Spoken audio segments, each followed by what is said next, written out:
That's good. Keep us out of the range of that, yeah. Maybe Golem this time?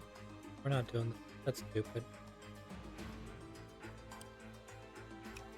Put our guy there, but I'm not going to attack that.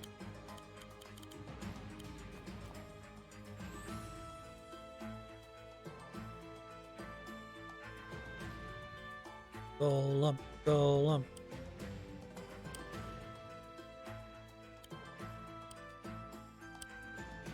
Golem. He's gonna come in from behind and punch everyone in the face.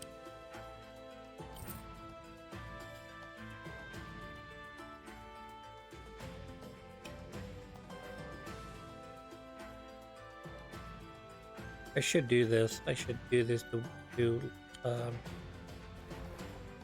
make sure the what's it called doesn't retreat any further, but I don't feel like it's not gonna really help that much.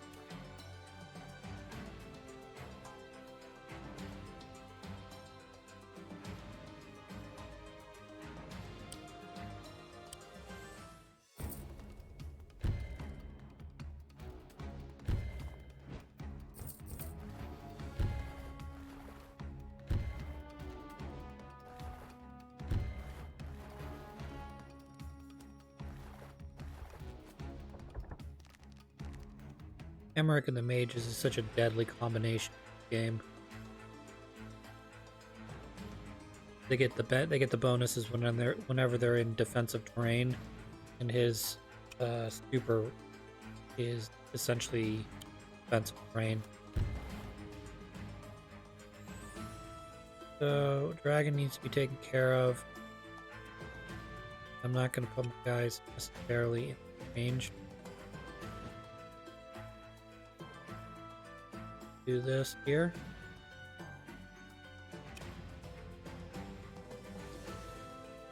5's good, 90's better. What I'm gonna do is I'm gonna bring it down here. Make it so that we really just absolutely destroy them.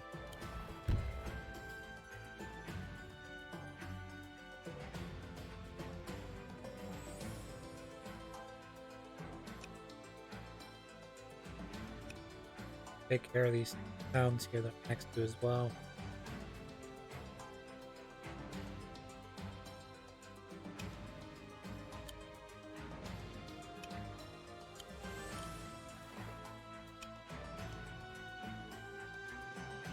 Can't do it, Chris.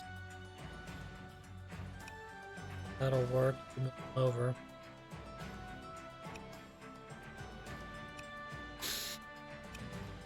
Like I said, you don't want to make any very expensive mistakes like, oh, I don't need this dragon anymore. I'll just absolutely just sacrifice it to the depths of the ocean, I suppose. Kind of trying to punch in here as well. This may be a mistake.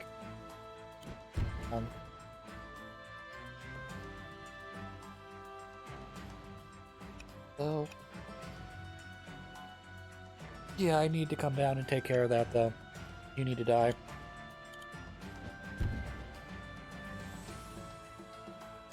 Same time, I need to make sure that the dragon doesn't come down and light me up either. So.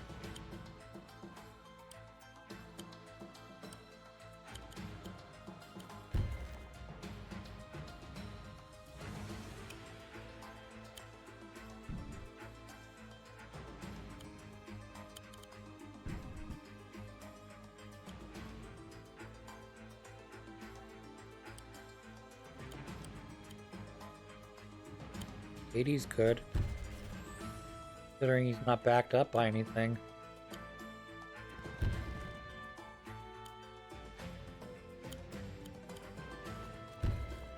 That'll do.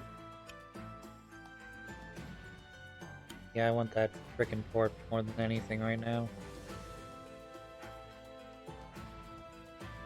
550 is okay, I guess.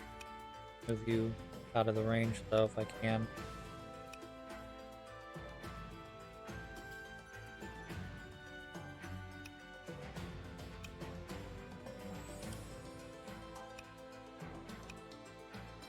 Literally move them 2 spaces down or diagonal 1.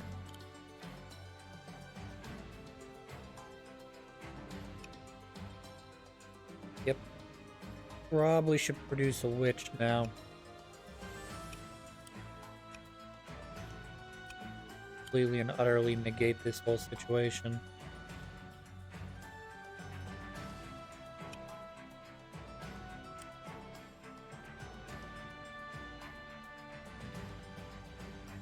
They're such strange. This is such a strange unit.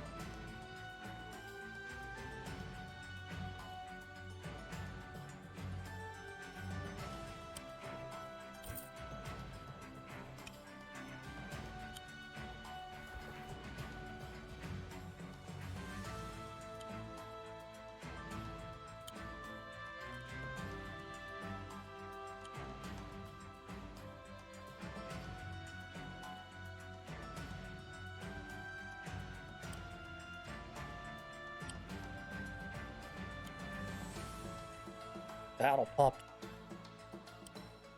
would be good. I don't think you can really go wrong when you have money anyways. You can't really go wrong with producing another alchemist. Just another healer.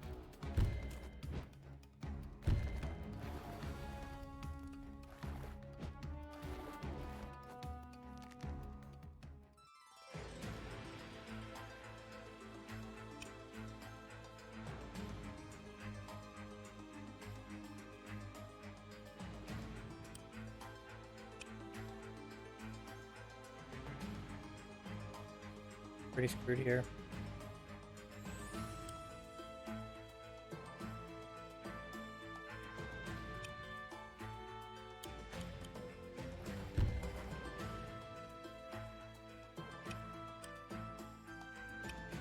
Yeah. You can reach it though.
You guys are aware, talked about it a couple times. I've been reading my way through the Bible, up past, um, well, I'm up past Judges really. There's a book right after Judges called Ruth. It's very short. It's just like typically within a book like Judges, you would hear multiple stories, or you know, Deuteronomy, Exodus will be multiple stories within there, not just one story. Ruth very much follows just this one story, which is Ruth is, I believe, the great grandmother of, David, the famous king of Israel. So that's why I guess her story is more important. But it has that feeling like if this was anybody else's um, grandmother, they either wouldn't be included because the Bible doesn't really think very highly of them, or you know, if she was included, then she would just be part of a different book. Like she would be probably part of Judges, the story. But yeah, I'm up to Samuel, First Samuel is 2 books of Samuel. So see what they have in store for us. Like I said previously, I've read up through roughly the middle of Leviticus. Not really read much after that.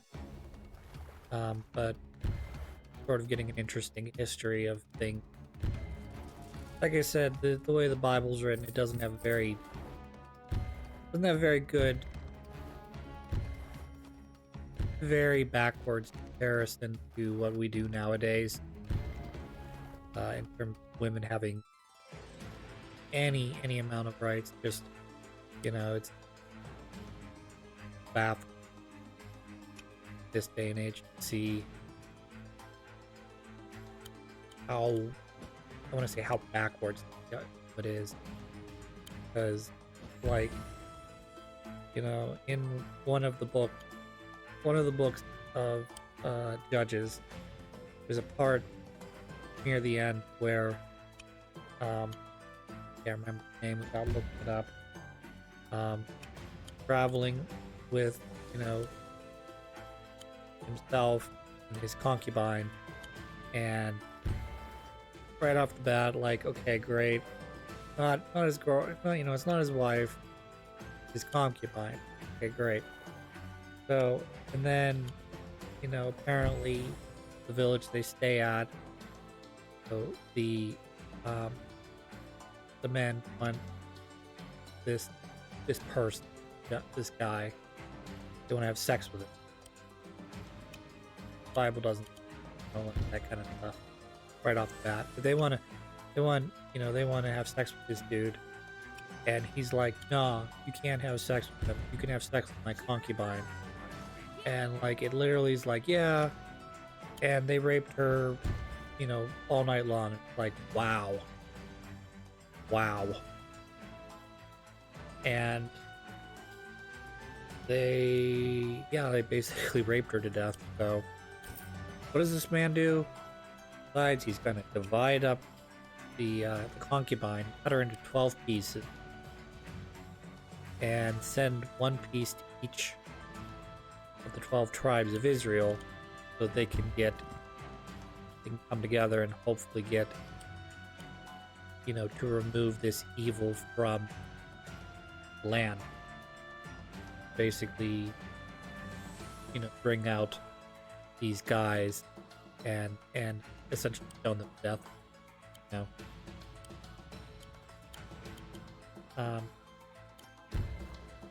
But I mean, whatever. I mean, I'm not, in terms of punishment, I'm not gonna talk about oh well, stoning is stupid or whatever. Such a bad way to do things. It is what it is. It's just the way it was then. I'm not gonna, I mean, there were more fucked up ways to kill people.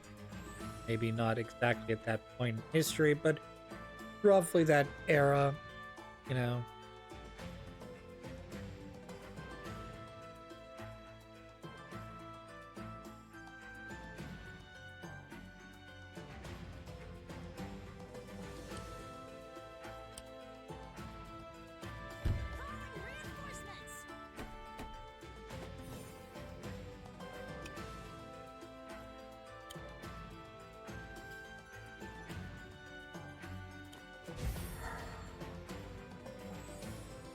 trying to keep guys alive.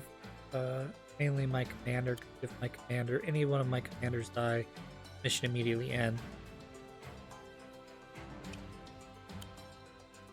But sort of getting back to the Bible, there's some very, in terms of religious stuff, there's some really great, you know, things in there. They talk about the need to feed the poor, and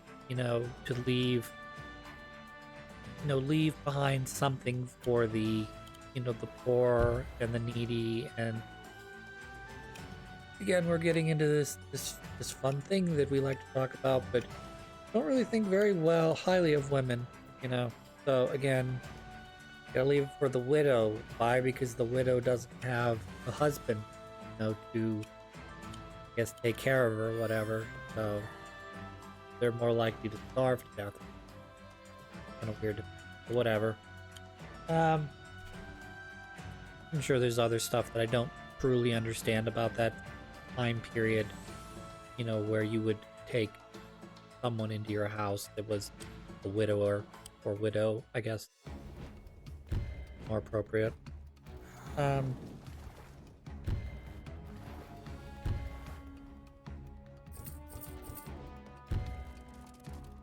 there's a lot of, like I said, there's a lot of kind of fucked up things that happen at the same time. A lot of it sort of revolves around the story of, when you're doing the right things, God will bless you, and if you're doing the wrong thing, a lot of it, particularly where I'm at in the Bible, almost exclusively revolve around the concept of worshiping other deities. Not okay there. Bad idea. That's a bad idea. That's a whoopsie. But a lot of it, like I said, revolves around not worshiping other deities, and that's fine and dandy. Like, in this day and age, it's like, okay, there's three denominations. There's multiple, obviously, sects of Christianity. But if you're Christian, or you're Jewish, or you're Muslim, you all believe in the same deity. Okay? And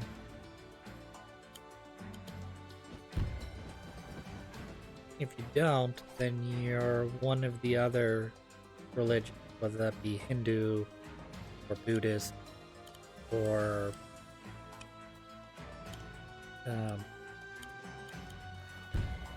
even know. I'm not even. I know many of the other ones, just because I'm not super familiar with religion, sects outside of, the Western. Obviously, you have philosophies, whether that be Buddhism or Confucianism, but don't necessarily believe that they don't hold them in the same, level as you would a god.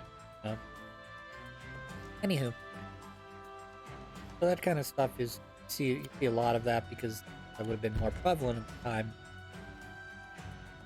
This culture worship these gods, culture worship that god, etc., etc. But a lot of it, the Israelites, a lot of them, they would time and time again, break the Lord's command, not worship other deities, and that seems super weird to me because, like I explained before, there's so limited religions now that it's hard to fathom. But I guess, when you're living in an area and these people are doing that, you want to be like them, you want them to like you or whatever, it becomes part of your custom, whatever, I don't know. But all I know is that, it never really forsake his people. Is kind of interesting. Another one of those weird things.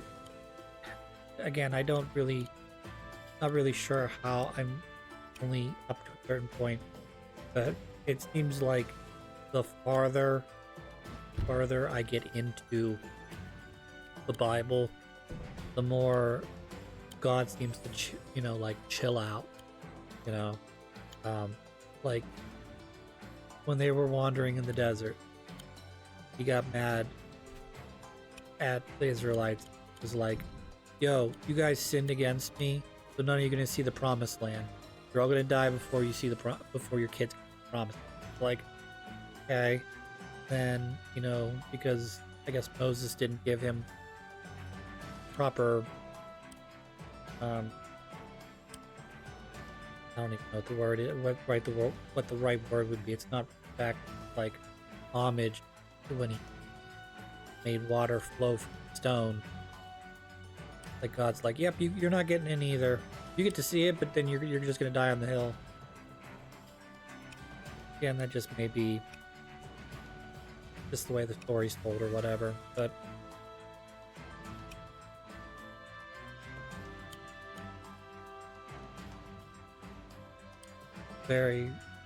seem very strict. And now when you get to the Book of Judges, where the Israelites keep making the same mistakes over and over again, he still sends them a leader, a prophet, what have you, to lead them back, on the path of righteousness. I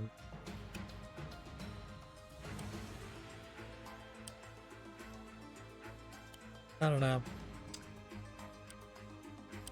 I kind of go back and forth on who had it worse, the men or the women in society. Women, you're essentially second-class citizens. A lot of the men have rights, but you don't. At the same time, as a man, there's a good chance that either your rival or your brothers, someone across town, or someone else just doesn't like you. That's the end of you and your 20 or 30 brothers. And it's just, oh gosh. Lot of murder. People get jealous. Like, hey, I don't want you to live no more. I need to get away from the that mage up there. It'll make short work of my flying unit, but I cannot fly over the walls here, so I have to either choose to do what I'm doing right now, which is moving down and attacking him, or just out and out understand that I'm sacrificing him. This one I'm going to move to the left, take the barrack here. Kill you first, though. But we're going to blow up the barracks so they can't produce anything up there. Be good. And then gotta get rid of this dragon.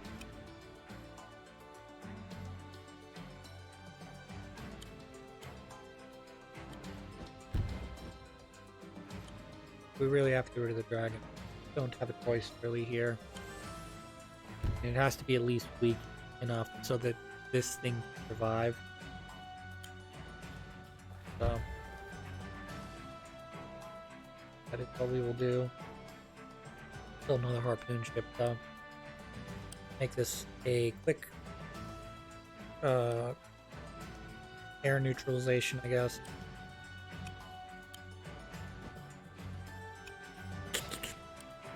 More Tengus. More Tengu. Goodbye. You need to go back and heal.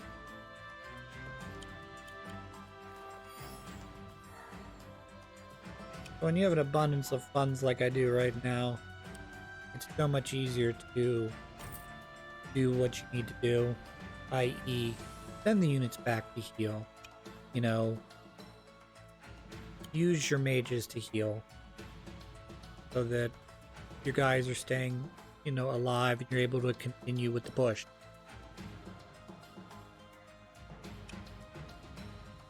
Get rid of you. Get rid of everybody. That'll do, pig. Super effective. Bring you back down. Capture here. Up. We need to start healing Emmerich here. That'll do. Use like 80. Better.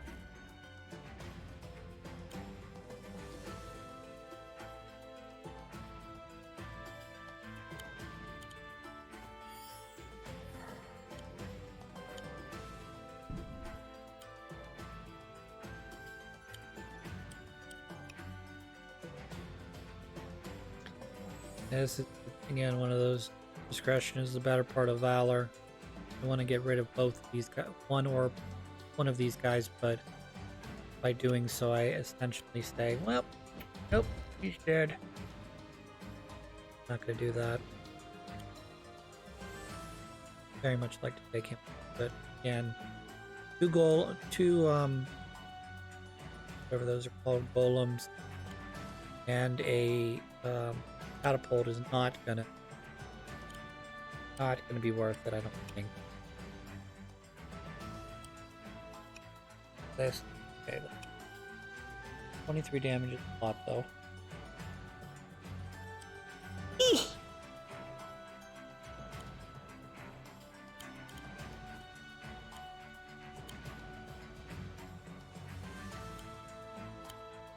Blow it.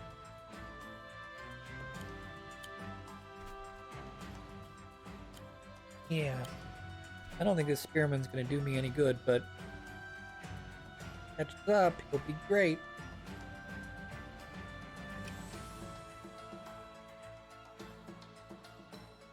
Only anti-air guy down, right?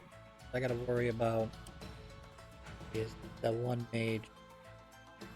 Ideally, we want to try to get to the barracks as quickly as possible to prevent them from producing any one of the following 3 units: mage, a golem, and a catapult. Those are like the 3 big ones I don't want to see right now. Not that the catapult can't be like instantly destroyed and would be a colossal waste of money in comparison to a golem. But there, that guy.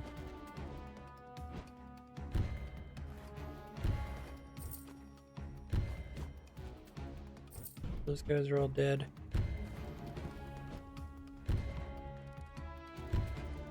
So you can kind of feel the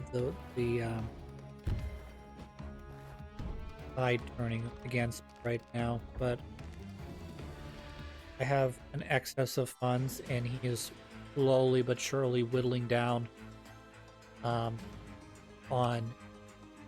not only units, but he's going to be whittling down. We're going to be whittling down his ability to produce more. So that was kind of a dumb mistake that he just made. You.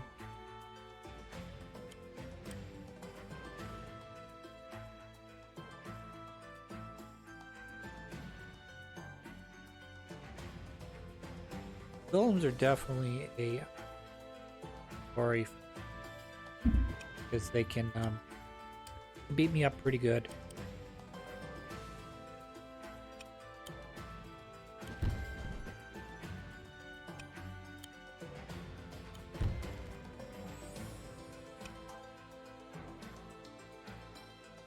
Yeah, that's probably bring Tengus if I do that, but okay, probably should bring Tengu in.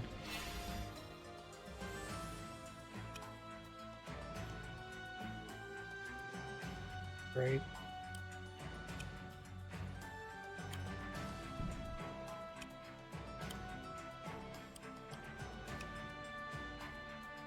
Just enough.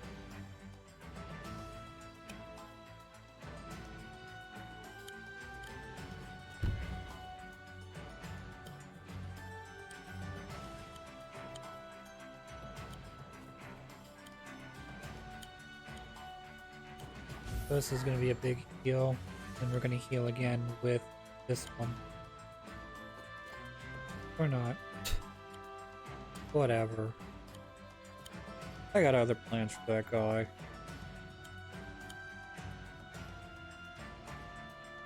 Yep, you need to go away. Care if you die. I give you.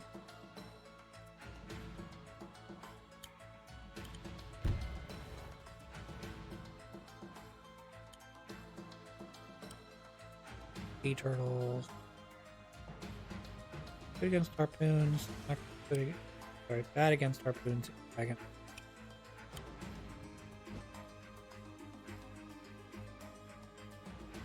I got turtles back in here. So do that.